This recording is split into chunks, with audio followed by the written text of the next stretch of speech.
Hola amigos de Radio América Barcelona, bienvenidos al programa Un viatge per Amèrica, Història, Literatura y Art. Soy David Tella, presidente de la Asociación Americanistas de Cataluña, y hoy os presentamos al doctor Bernat Hernández, profesor de Historia Moderna en la Universidad Autónoma de Barcelona. Él nos ofrecerá una charla titulada Bartolomé de las Casas, nuevas perspectivas sobre el conquistador y religioso. Asimismo, si nos queréis proponer temas para exponer o contactar con nosotros, podéis hacerlo al correo electrónico asoamecat@gmail.com, deletreo asoamecat@gmail.com. Comencem. Gracias por venir, Bernat. Buenas tardes. ¿Desde dónde nos habla? Hola, buenas tardes, David. Gracias a vosotros también por la invitación. Os abro un viernes por la tarde desde mi domicilio, pero yo creo que para situar convenientemente a la audiencia, quizá deba comentar que estoy vinculado a la Universidad de Barcelona y concretamente soy investigador en el Centro de Estudios de la América Colonial.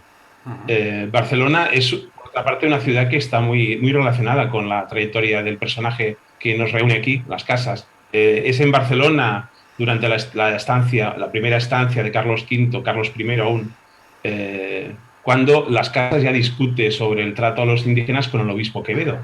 Y es después en Barcelona, a veces se nos olvida también esta vertiente americanista, aunque vosotros evidentemente y vuestra asociación la tenéis muy presente, es en Barcelona donde se firman el 20 de noviembre de 1542 las leyes nuevas de Indias. O sea, os hablo, por tanto, desde Barcelona. Pongamos a la audiencia en contexto. ¿Quién fue Bartolomé de las Casas? Bueno, Bartolomé de las Casas yo creo que es una de las figuras imprescindibles, ¿no?, para conocer el siglo XVI. Además, en esa dimensión tan amplia, ¿no?, como es la vida europea, pero también efectivamente ese nuevo mundo que cada vez va tomando mayor protección. Es un personaje que realmente ocupa prácticamente todo el siglo. Él nace en 1484 y muere en 1566. Y a lo largo de su vida, desde 1502, está muy vinculado al mundo americano y pasa por diferentes etapas. Tiene en ese sentido una biografía muy polifacética. Él, como es sabido, comenzó como conquistador. Fue también encomendero, señor de indios, participó efectivamente en algunas actividades militares y posteriormente, bueno, a partir de lo que se ha denominado un proceso de conversión, pues primero se hizo sacerdote y después de algunos intentos de evangelización fallidos, pues acabó profesando como dominico en 1522.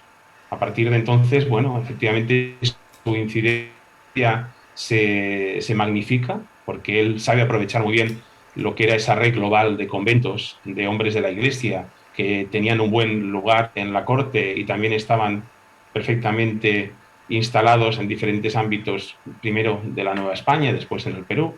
Y a partir de aquí gente lo vemos como su figura toma un protagonismo enorme. Negocia y contacta con los sucesivos reyes del siglo XVI, desde Fernando el Católico hasta Felipe II. Tiene siempre acceso permanente al Consejo de Indias, inspira las leyes nuevas, protagoniza algunos de los momentos clave de discusión sobre la duda indiana. Por tanto, es un personaje que efectivamente que trasciende y que de su época, precisamente por esa capacidad para decidir sobre la manera en que se gobernaría el nuevo mundo y cuál sería el trato a los indígenas. Y lo cierto es que después su historia pues, realmente ha tenido una trascendencia y hoy es fácil encontrarlo de una manera un poco tópica y simplificadora, pero tampoco demasiado equivocada, como una especie de predecesor, antecedente, de lo que sería efectivamente la defensa de los derechos humanos a nivel universal. Es una figura realmente conocida, pero si surge oportunidad comentaremos también algunos elementos, algunos puntos oscuros, ¿no?, algunos enigmas que aún perviven sobre el personaje y su obra. La faceta más trascendente de Bartolomé de las Casas fue su postura en defensa del indígena. ¿Qué nos puede decir sobre ello?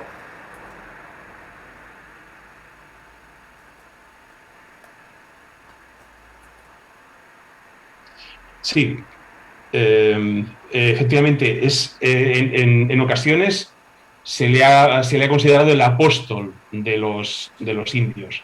Es ciertamente el elemento más característico de toda su vida. Él, como he comentado, muy pronto, efectivamente, asumió el papel de defensor de los indios, sobre todo a partir de dos cuestiones. Primero, presentarlos como las víctimas de todo lo que era el proceso de presencia española en América. Y por otra parte, criticar muy activamente lo que fue esa guerra de conquista y sobre todo al grupo de los conquistadores. Él, en ese sentido, hizo una obra que es extenuante y que sobre todo destaca efectivamente por su carácter viajero y también efectivamente por una presentación de informes, de memoriales, de escritos, algunos llevados a la imprenta, que tuvieron, insisto, como he comentado antes, un efecto importante en la legislación de protección de los indios. Aparte, creo que las casas no acaba únicamente defendiendo a los indígenas americanos, a los indígenas, digamos, víctimas de la conquista del siglo XVI, sino que crea esa figura, efectivamente, del otro indefenso frente a un occidente mucho más complejo, con mayor capacidad de destrucción o de imposición, efectivamente, de culturas, y tiene tratados sobre la evangelización de los indios, sobre cuestiones de tipo político, sobre el derecho de resistencia legítima, que yo creo que hacen que su propia obra trascienda efectivamente a partir de la situación de los indígenas hacia ámbitos mucho más generales.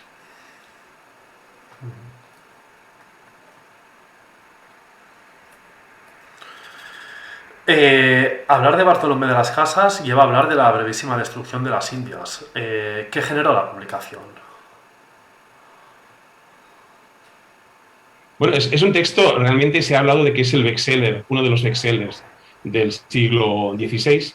Se ha hablado de este texto como una especie de texto sin fronteras, porque muy pronto el texto se imprime en español, pero muy pronto efectivamente se traduce en las principales lenguas europeas y se ha seguido traduciendo, y es un texto efectivamente que llama mucho la atención. Pero me comentabas ciertamente lo que era la brevísima en cuanto al impacto que pudo tener en su época. Bueno, lo tuvo sin duda. ¿Por qué? Porque en realidad, aunque el texto se publica en 1542, es una especie de segunda versión, una versión ampliada de un texto manuscrito que Las Casas había utilizado para incidir en la aprobación de las leyes nuevas en 1542. En este pequeño compendio, en ese epítome, esa es la denominación que él da, lo que hace es efectivamente una especie de relato de atrocidades con el ánimo efectivamente de conmover, pues, no a una audiencia general, ¿no? Es decir, no a un público lector, que como es sabido era muy limitado en este momento, sino sobre todo efectivamente al sector de políticos cortesanos, a los monarcas, a los consejeros de Indias, que eran los que debían efectivamente disponer efectivamente cuál sería la manera de ir adquiriendo nuevas tierras en el Nuevo Mundo. Es destacable que este texto de la brevísima pues se dirija efectivamente en su dedicatoria pues primero al príncipe Felipe y con el ánimo de que sea un continuador de esa política protectora hacia el indígena que había caracterizado a las leyes nuevas de 1542. Es un texto que se publica justamente 2 años después del fin del coloquio de Valladolid, y lo que busca es aún reafirmar más lo que había sido esta posición de denuncia de los conquistadores y de la guerra militar que se estaba desarrollando en Indias. ¿Qué llevó a De las Casas a realizar tal obra? Su carácter político, el sentido de la estrategia. Yo antes he comentado que Las Casas crea esa figura del indio como víctima, del colonizado como víctima, como sujeto de explotación, pero Las Casas efectivamente también se vale de sus viajes al Nuevo Mundo, de su experiencia viajera al Nuevo Mundo para erigirse en testimonio. La propia brevísima y muchos fragmentos de la obra de Las Casas, que tiene una obra realmente extensa, en ocasiones se refieren a sí mismo en tercera persona para dar un carácter mayor de verosimilitud a lo que escribe. es la técnica ciertamente del periodista, ¿no? Porque hay pero el periodista efectivamente entendido dentro del nuevo periodismo del siglo XXI, de finales del siglo XX, ¿no? El periodista que no se dedica a dar una imagen aséptica o informativa, sino que lo que lleva es a hacer una narración en la que hay una implicación moral y ética muy, muy importante. La idea de las casas es hacer un texto breve, un compendio de los elementos más negativos que él consideraba que se estaban dando en la colonización y en la conquista y colonización de América, subrayando efectivamente estas atrocidades. Sin duda, la brevísima es un texto que está cargado de hipérboles, de sobrepujamientos, de exageraciones, pero lo que pretende es efectivamente, en el fondo, es dar una cierta visualización al auditorio, a ese auditorio efectivamente gubernativo, de lo que él ha visto en Indias, y de ahí que exagere efectivamente pues el ámbito de destrucción. Es quizá ya se sabe también un poco lo que ha generado una gran polémica en torno a esta obra. Bien, ¿por qué no nos comparte un fragmento de la obra? Sí, bueno, me había comentado efectivamente el interés por leer un fragmento, y yo he preferido sencillamente leer los 3 párrafos iniciales del epítome para que el público también sepa un poco el tono con que escribía Las Casas y cuáles eran los objetivos, ¿no? Al comienzo de la brevísima lo que hace es un compendio de ese epítome, es un compendio de un compendio, y me parece que es adecuado para la audiencia. Paso entonces a leerlo. Todas las cosas que han acaecido en las Indias, desde su maravilloso descubrimiento y desde el principio que ellas fueron españoles para estar tiempo alguno, y después, en el proceso adelante, hasta los días de ahora, han sido tan admirables y tan no creíbles en todo género a quien no las vio, que parecen haber anublado y puesto silencio, y bastantes a poner olvido, a todas cuantas, por hazañosas que fuesen, en los siglos pasados se vieron y oyeron en el mundo. Entre estas son las matanzas y estragos de gentes inocentes y despoblaciones de pueblos, provincias y reinos que en ellas se han perpetrado, que todas las otras no de menor espanto. Las unas y las otras, refiriendo a diversas personas que no las sabían, el obispo don Fray Bartolomé de las Casas o Casaus, la vez que vino a la corte después de fraile a informar al emperador nuestro señor, como quien todas bien visto había, y causando a los oyentes con la relación de ellas una manera de éxtasis y suspensión de ánimos, fue rogado e importunado que de estas postreras pusiese algunas con brevedad por escrito. Él lo hizo. Y viendo algunos años después muchos insensibles hombres que la codicia y ambición ha hecho degenerar del ser hombres, y sus facinerosas obras traído en reprobado sentido, hombres que no contentos con las traiciones y maldades que han cometido, despoblando con exquisitas especies de crueldad aquel orbe, importunaban al rey por licencia y autoridad para tornarlas a cometer, y aún otras peores, si peores pudiesen ser, acordó presentar esta suma de lo que cerca de esto escribió al príncipe nuestro señor, para que su alteza fuese en que se les denegase, y le pareció cosa conveniente ponerla en molde porque su alteza la leyese con más facilidad. Y esta es la razón del siguiente epítome o brevísima relación. Si me permites, David, si me permites, es el castellano antiguo, ciertamente Las Casas quiere dar un testimonio, pero es un testimonio que a nosotros se nos hace farragoso, y eso que he procurado modernizar alguna expresión. Pero en este epítome podría haber escogido alguno de los fragmentos donde se explican horrorosas mutilaciones, violaciones, asesinatos, destrucciones, donde aparecen aquellos indígenas que reniegan de la fe de los cristianos y los cristianos van a compartir con ellos la vida después de la muerte. Pero me ha parecido que efectivamente que a veces se olvida un poco también y la pregunta, David, que me has planteado antes es muy interesante.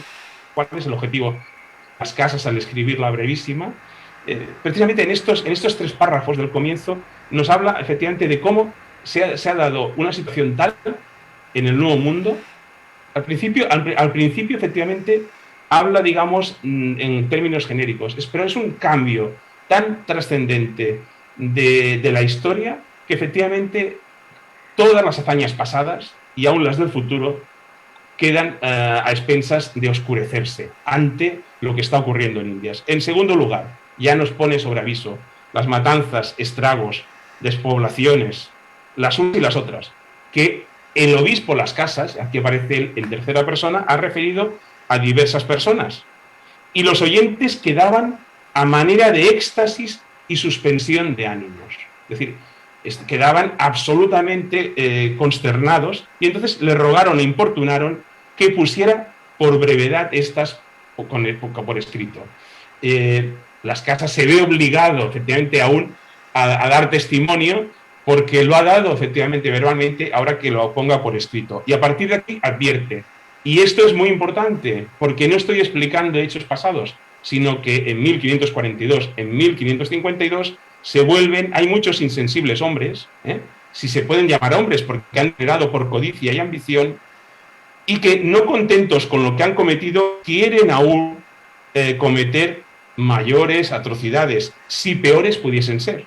Y entonces lo que hace es presentar la obra al príncipe para que conozca de primera mano lo que ocurre en Indias. Porque esto es algo muy importante en Las Casas. Las Casas no es un crítico de la conquista española, es un crítico de la manera en que se conquista y es un crítico del mundo de los conquistadores. Pero siempre, efectivamente, deja incólume la autoridad del rey. Es un planteamiento político muy claro, ¿no?, en el siglo XVI, es decir, se puede ser solamente enfrentarse legítimamente a quien es tirano, pero no al monarca justo, al soberano. Y Las Casas había efectivamente muy cerca de estos monarcas. No sé si, por tanto, he preferido hacer un poco la paráfrasis o el comentario del fragmento que he escogido por el castellano, efectivamente, que fue redactado. Muchas gracias, muy ilustrativo como introducción este fragmento que nos ha compartido. Sin embargo, Bartolomé de las Casas es sinónimo de polémica. ¿Por qué? Bueno, en parte porque, primero, porque al criticar a un grupo muy poderoso de la época, efectivamente a quienes aprovechaban de los recursos esquilmados al mundo indígena, quienes abogaban efectivamente por la encomienda, por la explotación, pues evidentemente generó animadversiones. Generó animadversiones en el mundo americano y en la corte, ciertamente. Pero después también porque la obra de Las Casas, reducida a veces solamente a la brevísima, ha sido simplificada. Y era muy fácil plantear que todo eran exageraciones, todo eran rumores, fundamentos, porque cuando nos habla efectivamente de unas islas que son enormes, habla de islas que se extienden en la misma distancia que existiría entre Sevilla y Roma, de islas pobladas efectivamente como colmenas, y hace unas exageraciones de riqueza, porque la idea suya es efectivamente presentar un estado primero de riqueza, casi edénico, ¿no?, como una especie de paraíso en el que sobre el que llegan los conquistadores y que sencillamente destruyen, ¿no?, el concepto de destrucción. A partir de ahí, efectivamente, Las Casas milita en uno de los bandos, ¿no?, que se van confrontando en Indias. Y por tanto, de la misma manera que tiene muchos apoyos, también tiene ciertamente muchas críticas en su época y posteriormente. Las Casas hoy en día, efectivamente, se considera en ocasiones que es un testimonio que no es absolutamente real, absolutamente cierto. Aunque evidentemente es un historiador, ¿no?, y nos relata efectivamente, y esa tendencia a la hiperbole sobre todo tiene lo que sería efectivamente ese objetivo retórico del convencimiento, de la persuasión. Pero la polémica continúa, porque hace unos años también efectivamente se planteaba que Las Casas, el gran apóstol de los indios, en realidad había convivido poco con los indios. No dominaba las lenguas indígenas. Yo tengo ahí mis reservas, porque es un personaje cuyas obras están repletas efectivamente de términos indígenas hay una serie de indigenismos en las obras de las casas que son muy evidentes. Pero lo cierto es que efectivamente que tuvo poco protagonismo, ¿no? Efectivamente como misionero de a pie, ¿no? De primera línea. Es conocida una carta, efectivamente, de un franciscano en la que se le critica a Motolinía, en la que critica efectivamente a las casas como un personaje que está más preocupado por llevar a una serie de indios que cargan con sus escritos que por bautizar o anunciar, digamos, la buena nueva entre las poblaciones indígenas. Y hoy en día, efectivamente, sigue siendo efectivamente un personaje para unos que quizá maravilloso, y sigue siendo utilizado su testimonio, efectivamente, para demostrar los horrores de la conquista, y para otros, bueno, efectivamente se muestran mucho más distanciados. Lo cierto es que no fue nadie excepcional, fue un hombre de su época. No podemos, como historiadores tenemos siempre que buscar esa manera de anclarlo, ¿no? Y vemos rápidamente que tiene unas raíces y que tiene unos orígenes y que su trayectoria es paralela a la de otros coetáneos suyos. Bueno, pasaríamos a abrir el espacio de intervenciones del público, ¿de acuerdo? Si alguien quiere formular alguna pregunta, que la escriba como comentario en Facebook y yo se la transmitiré al doctor Bernat Hernández. Bien, entre tanto, me gustaría recordar que en 2015 publicó una biografía sobre Bartolomé de las Casas. ¿Por qué no nos menciona brevemente las conclusiones que extrajo? Sí, la biografía la publiqué en la serie de Españoles Eminentes que patrocinó la Fundación Juan Marc, y se volvió a reeditar en 2019. Bueno, es una biografía breve, como efectivamente como se planteaba en la colección, y si tuviera que destacar algo, algunos elementos efectivamente de la biografía, en primer lugar, creo que incluso es un texto un aspecto que gustó y que apareció efectivamente en lo que es las cubiertas, ¿no? Cuando hacen aquella pequeña presentación. En primer lugar, la idea de que Bartolomé de las Casas es el primer hombre atlántico. Esto es un poco un eslogan, ¿no? Pero no es Colón el primer hombre atlántico, es Bartolomé de las Casas. Primero por su propia, por elementos empíricos, ¿no? Por su propia experiencia viajera. Sabemos que efectivamente surcó el Atlántico 10 veces. Es algo realmente muy llamativo en la época, que recorrió toda la península ibérica, que efectivamente recorrió todos los espacios antillanos, mexicanos, América Central, y en ese sentido, aparte de su propia larga trayectoria, desde 1502 hasta 1566, está o viviendo en Indias o tratando sobre asuntos de Indias. Muere y unos meses antes solamente, redacta su última carta pidiendo al nuevo Papa, dominico como él, que efectivamente que no se olvide de las Indias, ¿no? Y que efectivamente que plantee la defensa del indígena. Por tanto, la primera cuestión es el hombre atlántico. He dicho que hay estos elementos materiales, el hecho de su carácter viajero, ¿no? Es incesante, incansable. Pero también la capacidad, digamos, para hacer activismo, para llevar efectivamente esa teoría de defensa del indio a la práctica. Y precisamente tanto en el mundo de Indias como en la corte.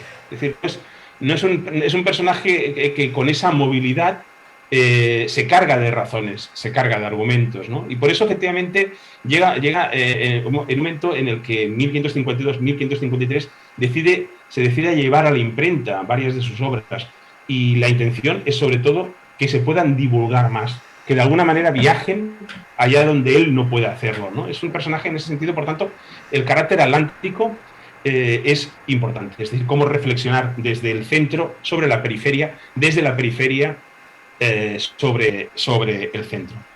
En segundo lugar, quizá lo que he comentado antes, yo intenté hacer de las casas un hombre de su momento. No fue una rara avis, es decir, fue una persona que compartía muchas ideas y estrategias, es decir, hay poca originalidad en las casas. Si no es precisamente ese activismo, esa capacidad que tuvo de saber, pero esto más bien es una especie de un personaje que es un animal político y que sabe moverse muy bien en ese entorno de poder de las redes religiosas y también efectivamente con los diferentes grupos de poder en la corte, ¿no? Recuerdo que cuando llega Carlos V con los flamencos que escandalizan, que se muestran, que son antipáticos y que están un poco en el origen de esa revuelta de las comunidades. Las Casas, en cambio, utiliza sus contactos con los flamencos para ver si efectivamente este es el nuevo grupo de poder, por tanto, he de acercarme a ellos para ver si logro algún tipo, digamos, de actuación en Indias. Pero cuando yo, por eso me refería a que efectivamente es un hombre de su época y, por tanto, cuando hablamos de las críticas a la conquista, vemos que está utilizando las doctrinas de la guerra justa, las de la resistencia legítima, la evangelización pacífica, los justos títulos, bueno, como hacían muchos escolásticos de la época. Y el propio Las Casas también se preocupaba en muchas ocasiones de que sus tratados, de que los escritos efectivamente que presentaba a manera de memorial, fueran revisados por juristas, por teólogos, y sobre todo, digamos, por ese grupo de dominicos. Y en tercer lugar, lo que fue quizá el elemento más complicado, creo que lo logré, pero quise marcar un equilibrio entre leyendas negras y leyendas doradas sobre las casas. Es decir, ya no es la leyenda negra en mayúsculas, sino esa visión que hemos comentado antes tan extrema del buen las casas y el mal las casas, ¿no? Es decir, el apóstol de los indios y como diría, creo que era Ramón Carande, el frailecillo aguafiestas, ¿no? Porque efectivamente allí donde llegaba siempre lanzaba sus diatribas y recordaba los horrores de los indios. Entonces, me resultaba muy fácil marcar elementos positivos, la contribución de las casas a determinadas decisiones que, aunque después quedaran en papel mojado, no vamos a entrar efectivamente en lo que es la práctica del poder o el ejercicio del poder en Indias en estos momentos, con esas limitaciones que tiene el soberano para llevar su autoridad al nuevo mundo.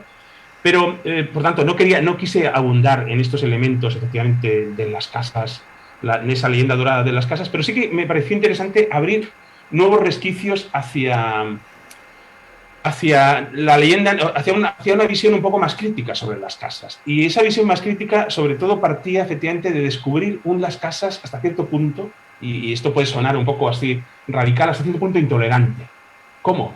Un padre de la tolerancia, un padre efectivamente de la filantropía y de ese acercamiento, pues las casas efectivamente es un personaje del siglo XVI y muestra momentos de intolerancia.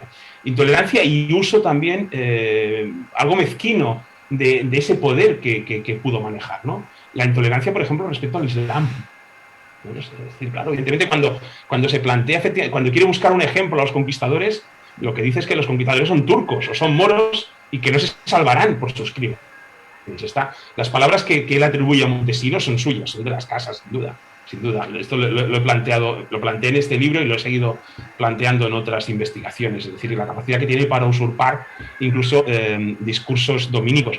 Pero también, por ejemplo, en el debate de Valladolid, que se ve efectivamente en las casas, bueno, frente al perverso Ginés de Sepúlveda, bueno, las casas había logrado censurar la publicación del Demócrates de Ginés de Sepúlveda. Las Casas publica una versión, la Junta quedó sin conclusiones, pero Las Casas sacó un pequeño libro que se publicó mucho, que incluso hay ediciones falsificadas, impostadas, porque la gente tenía interés en conocer un poco cómo había quedado todo aquello del debate, y es un texto que después también se traduce junto con la brevísima en algunas obras de Las Casas en Europa, y en ese texto evidentemente está dando una visión absolutamente ridícula de los argumentos de Sepúlveda que han llegado hasta nuestros días. En realidad, si uno lee perfectamente y conoce la trayectoria de Ginés de Sepúlveda y de las casas, ven que las diferencias no son tan grandes. No es que Ginés de Sepúlveda no defiende la esclavitud de los indios. Entonces, descubrir un poco las casas que tuvo poder y que supo actuar de poder. ¿Y qué decir de las casas obispo de Chiapas? La brevedad en que fue obispo, el integrismo y efectivamente el rigorismo moral que quiso imponer, su fracaso como obispo. Es decir, las casas que son teórico de cómo deben gobernarse las Indias, de cómo deben evangelizarse a los indios, cuando está al frente de la diócesis se ve absolutamente superado. Es que en realidad prácticamente no llega a ejercer como obispo. Está más preocupado por acudir a las juntas de los dominicos en la Nueva España que por hacer la obra, digamos, de episcopado. Y se marcha, abandona efectivamente la diócesis de Chiapas y sintiéndose con cierta inmunidad, regresa a Sevilla, pasando por Lisboa, ¿no? La famosa Lisboa, ¿no? Siempre Es curioso lo mismo el Colón, ¿no? Efectivamente, Lisboa y después la península. Bueno, algunos elementos, ¿no? Pero yo he querido destacar estos tres, que me han parecido quizá más interesantes, ¿no? No, también se plantea una manera muy interesante de entender a Bartolomé de las Casas, ¿no? Bien, hablemos de otro tema.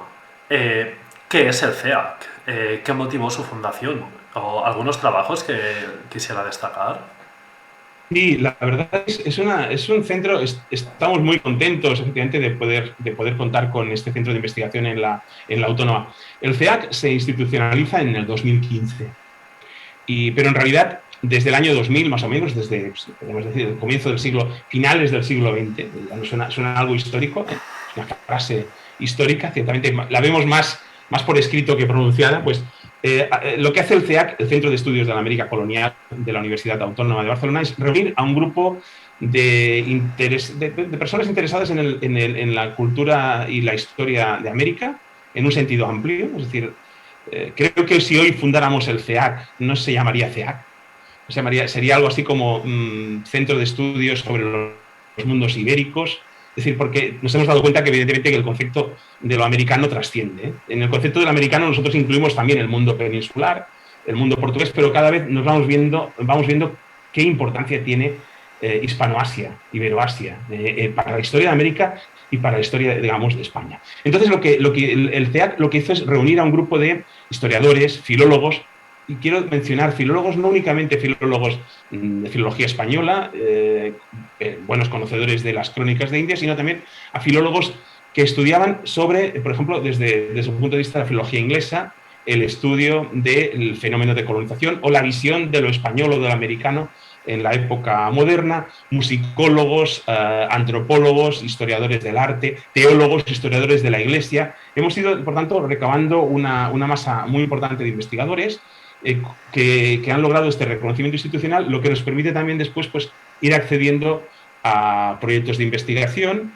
Y yo creo que me preguntaba sobre lo que, digamos, las actuaciones del CEAC. Bueno, yo creo que, como siempre, efectivamente, es la producción científica, ¿no? Aunque hayamos impulsado también programas de mínores y también colaboraciones con instituciones, con enseñanza secundaria, hemos hecho también mucha actividad de transferencia, que cada vez es algo que más se valora y que yo creo que también que es muy adecuado. Abrir la universidad, es decir, abrir la universidad a la sociedad, ¿no?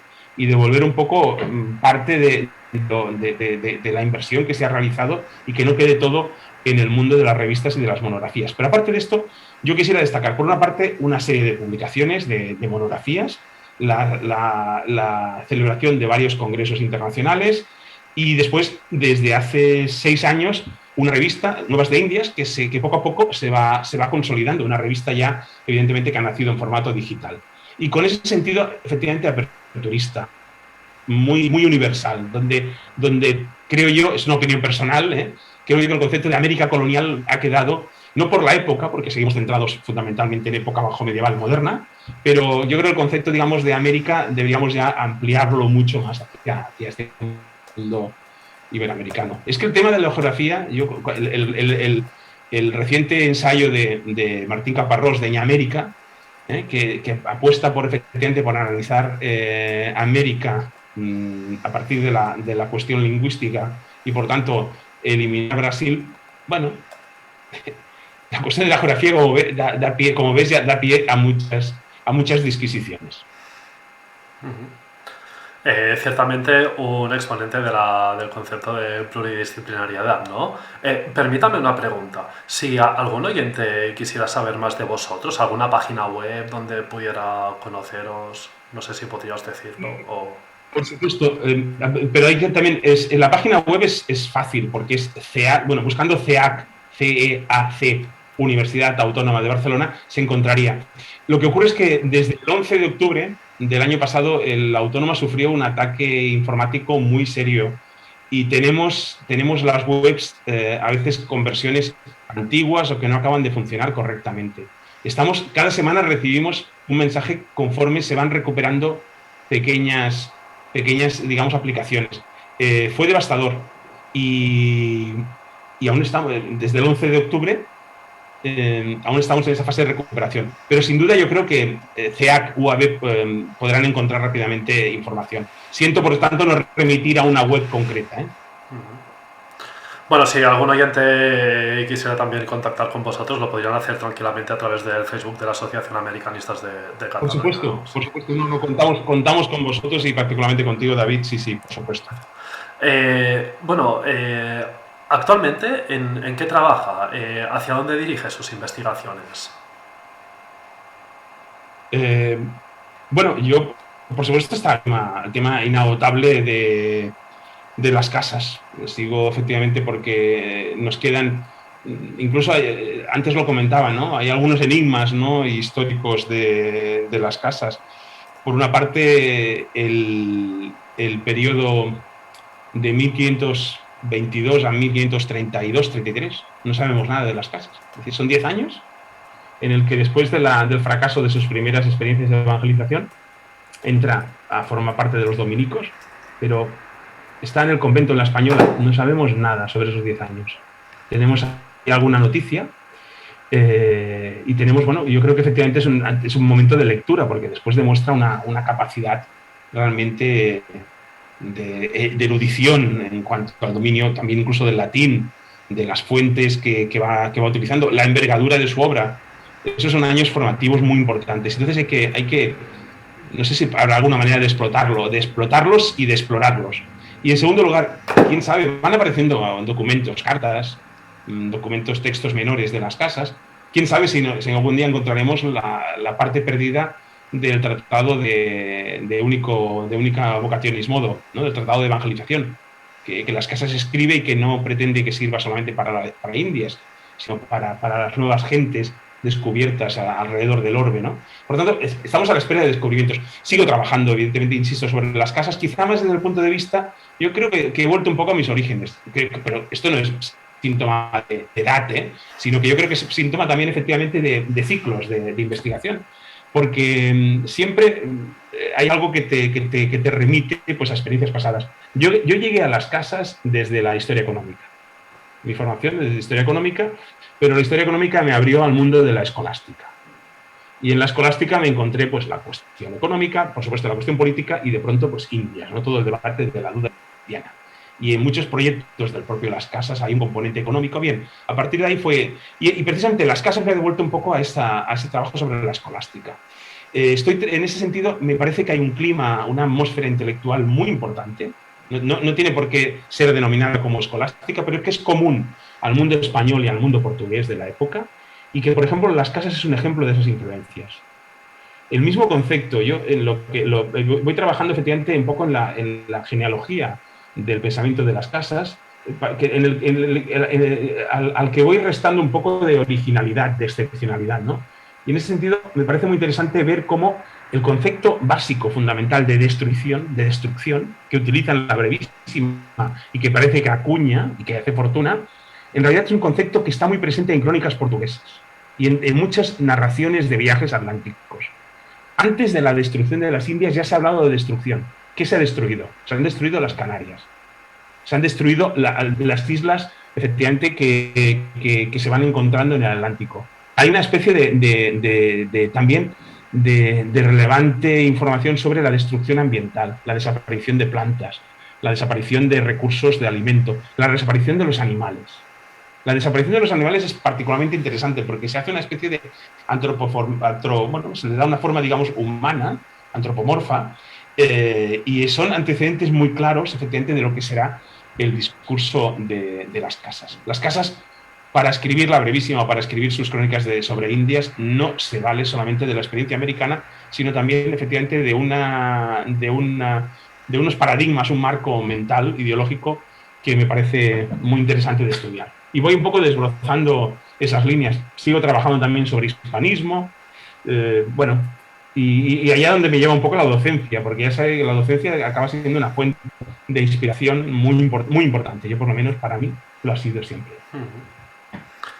Ciertamente, No leo... Sí, ciertamente muchas veces, bueno, como docentes nos hacen preguntas que tampoco, de cosas que por nosotros mismos no se nos habría ocurrido, ¿no? Y a veces uno va tirando del hilo, ¿no? Y empieza a ver cosas nuevas, ¿no? Bueno, para terminar, ¿por qué no recomienda un libro a la audiencia? Pues yo creo que puedo recomendar una novedad, ¿no? La novedad relativa. Es un libro que curiosamente me interesó mucho cuando apareció en inglés y que reseñé en Nuevas de Indias hace, pues, no en este último número, sino en el anterior, es decir, el del año 2020. Lo leí, creo que durante la pandemia, si no recuerdo mal, y que se ha traducido después, felizmente. Me ocurrió algo parecido también con otro libro que reseñé en inglés y después se ha traducido al español. No sé si tengo intuición o puedo ser contratado efectivamente por alguna empresa editorial para, para esto. Pero me parece un libro interesante, es el de Fernando Cervantes. Creo que lo conocen. Conquistadores, una historia diferente. No sé si voy a poner en pantalla. Creo que es este libro. ¿Se ve bien? Sí, se ve bien. Bueno, igualmente, Fernando Cervantes, ¿no? Ya para los oyentes que nos vean por la radio, pues es ya... conocido, cierto. Solamente quería, no, por supuesto es conocido, pero me parece que es un libro escrito con esta capacidad de redacción y de síntesis y que está en la línea de trabajos de buena divulgación. La buena divulgación no quiere decir y que debemos tener muy presentes también los docentes e investigadores en historia. Aquí lo que se propone es, de nuevo, efectivamente, una interpretación o una narración de la historia de la conquista, pues yéndose efectivamente a los antecedentes medievales, en la línea de los trabajos de la nueva historia de la conquista, de Restal, de Felipe Fernández Armesto, y yo creo que en una línea que nos falta quizá a nivel de la historiografía española, que es la buena síntesis. La síntesis en la que Cervantes, creo que David has estado muy rápido aquí, decir, es un personaje conocido, pero es un personaje conocido que no va más allá en la abstracción hacia temáticas efectivamente sobre el diablo, el demonio, cuestiones, sino que también ha llegado un momento en que ha sido capaz de hacer una obra de síntesis. Me parece una síntesis valiosa, está muy bien escrita y creo que da un relato muy ponderado efectivamente sobre los conquistadores. Hoy en día, para llamar la atención sobre las casas, parece que efectivamente tenemos que destacar sus aspectos negativos, ¿no? Y para llamar la atención sobre los conquistadores parece que tenemos que destacar los aspectos menos negativos de ese mundo, ¿no? El mundo efectivamente del conquistador es un mundo realmente muy complejo. Y es un mundo que también acaba siendo un mundo patético. Efectivamente, el conquistador viejo, el conquistador cansado, el conquistador enfermo, el conquistador pobre. Hay que olvidarse de los grandes conquistadores y ver efectivamente la complejidad efectivamente de ese mundo, las naciones de Provenza, méritos, ese mundo en el que efectivamente todo fue a la vez producto de la destrucción, pero esa destrucción también generó otros elementos, otras dinámicas, ¿no? Dio pie a algo. Es decir, América no fue destruida, se reconstruyó en términos, obviamente, de una desigualdad social sin parangón, pero a nivel de las élites lo sabemos cada vez de manera más clara y efectivamente las élites eran equiparables, las élites americanas a las élites españolas, a las élites de otros territorios, al menos hasta el terrible siglo XIX. Pero esto ya es otra historia, el siglo XIX. Bueno, muchas gracias. Parece que no hemos tenido ninguna pregunta en nuestro Facebook. Muchas gracias por acompañarnos hoy a charlar un poco sobre Bartolomé de las Casas. Y bueno, pues ya pasaríamos a cerrar el programa, ¿de acuerdo? Hola amigos de Radio América Barcelona, de nuevo David Tella, presidente de la Asociación Americanistas de Cataluña. Hasta aquí el programa Un viatge per Amèrica, Historia, Literatura y Art. Hoy el doctor Bernat Hernández, profesor de Historia Moderna en la Universidad Autónoma de Barcelona, nos ha ofrecido una charla titulada Bartolomé de las Casas, nuevas perspectivas sobre el conquistador y religioso. Recordad que si queréis proponer temas para exponer o contactar con nosotros, podéis hacerlo al correo electrónico asoamecat@gmail.com, deletreo asoamecat@gmail.com. Fins aviat!